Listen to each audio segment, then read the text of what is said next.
Allez, voici le programme pour ce cours, ce nouveau cours à distance.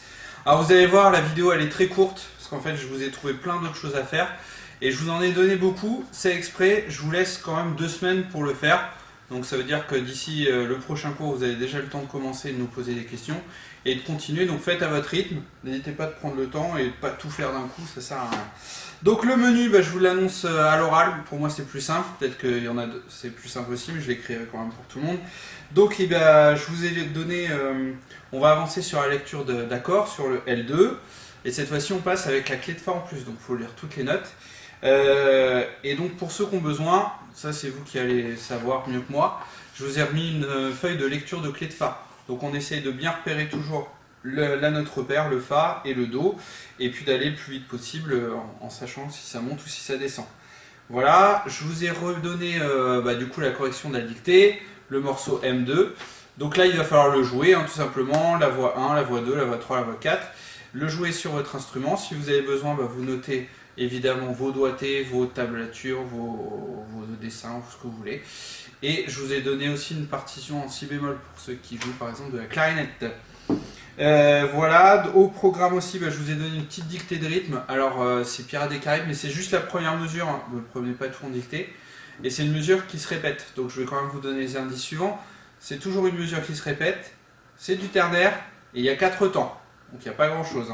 Je ne vous le rechante pas, mais essayez de bien l'écouter, et si ça va pas, je vous aiderai, on l'aidera en cours. Après je vous ai mis un petit, pareil, je vous ai remis un cours, c'est pas forcément obligatoire, si vous avez déjà tout bien compris, entre la différence entre le binaire et le ternaire, d'accord? Donc ça c'est, regardez si vous avez encore pas compris. Et par contre un truc obligatoire, c'est le petit test, donc là il faut écouter et deviner, reconnaître si c'est ternaire ou binaire, si on peut couper en 2 ou en 3. Et regardez pas la correction, mais on la fera ensemble en cours, ça sera plus sympa. Voilà, et le dernier truc, c'est ce qui va suivre sur cette vidéo. Voilà, c'est un petit cours sur le ternaire, on va voir une autre façon de le faire et tout ça. Prenez votre temps, reposez-nous toutes vos questions si vous avez besoin, et puis jouez bien. Allez, on va voir aujourd'hui une autre façon d'appréhender les rythmes ternaires, avec le petit morceau que je vous ai envoyé, l'exercice de rythme.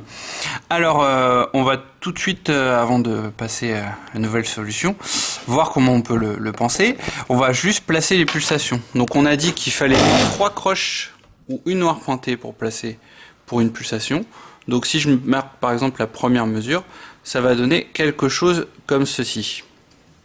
Et donc on a nos temps qu'on va pouvoir taper. Si on le chante, ça va faire un pam pam pam pam pam pam pam pam pam pam pam pam pam pam pam pam. Voilà, je vais vous continuer la pulsation, ou vous pouvez le refaire avec moi si vous voulez. On le refait ensemble, juste la première ligne, et pam pam pam pam pam pam pam pam pam pam pam pam pam pam pam pam. Voilà. Alors la dernière fois on avait marché, mais l'idée c'est la même chose, on peut le marcher ou le frapper la pulsation. Et du coup notre nouvelle façon, ça va être de penser que si on a nos temps, on a à chaque fois nos 3 croches dedans. On coupe en 3. 1, 2, 3, 1, 2, 3, 1, 2, 3, 1. Et bien au lieu de taper juste la pulsation, on va taper toutes les croches avec 3 doigts, le pouce et les 2 autres derrière. Le pouce va être le pouce ça va être notre pulsation et les 2 autres ça va être les 3 croches. Donc là on peut compter les croches. Comptez avec moi. C'est parti. 1 2 3 1 2 3 1 2 3 etc.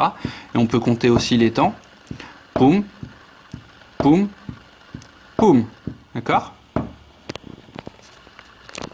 Si je le note sur ma partition, je vais pouvoir le noter comme ça. Donc je vais garder les pulsations avec des gros traits, comme on avait tout à l'heure. Les pulsations elles n'ont pas bougé.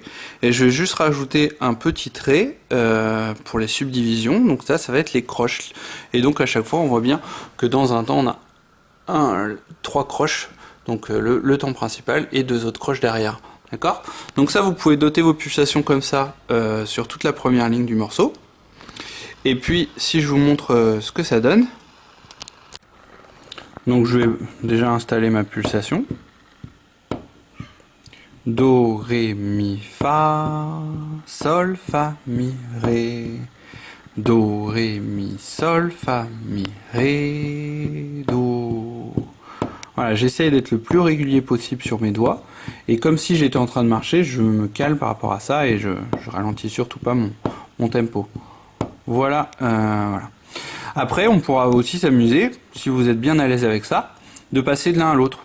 C'est-à-dire, je frappe mes croches. Je sais que ma pulsation elle est sur le pouce.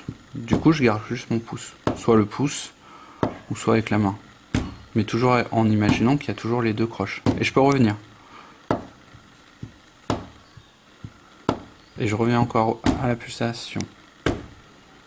On fera un petit exercice là-dessus. Et on revient aux croches. Voilà. Alors faites la même chose là, sur tout le morceau. Si vous avez besoin, bon, il n'est pas très compliqué. Hein, normalement, vous allez vite vous en sortir. Vous écrivez la pulsation, par exemple, sur toute la première ligne ou dès que vous avez un petit doute. Et donc vous placez un gros bâton pour la pulsation principale et deux petits bâtons pour les subdivisions.